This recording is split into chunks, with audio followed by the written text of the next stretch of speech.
I want to tell you about a crime crisis in Melbourne. It's been growing for years. Former top cops wouldn't even admit it existed, wouldn't even use the word gangs.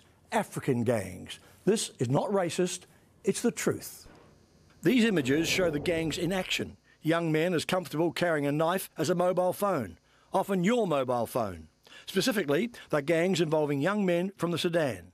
Youths from a country where they saw death, suffering and witnessed terrible violence. Former Police Commissioner Christine Nixon wouldn't even admit they existed. Neither would her successor, Simon Overland. But you can't ignore the facts, and the latest police statistics show how they are terrorising this city. In central Melbourne, South Bank, Flemington, Footscray, Sunshine, Dandenong and Springvale. We are concerned at the rate of offending of Sudanese and Somali young men particularly. Total size of the population very small, but given their population they're offending at a far higher rate than we'd like to see. Deputy Commissioner Cartwright admits police do have an image problem. They don't trust police, they don't trust the court. You are the enemy. We are the enemy. The latest police figures show Sudanese and Somali-born males are about 5 times more likely to commit crimes than the wider community. The most common crimes are assault and robbery.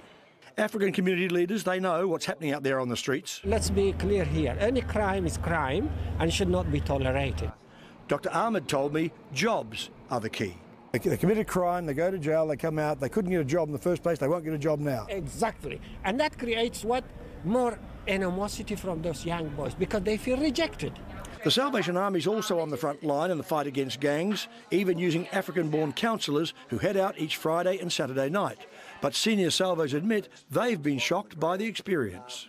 The really frightening things for me personally was seeing the level of anger and even hatred in some cases that some of the young African youth carried. The bigger problem for us is their backgrounds and where they've come from or where their parents have come from, total distrust of authority, with good reason.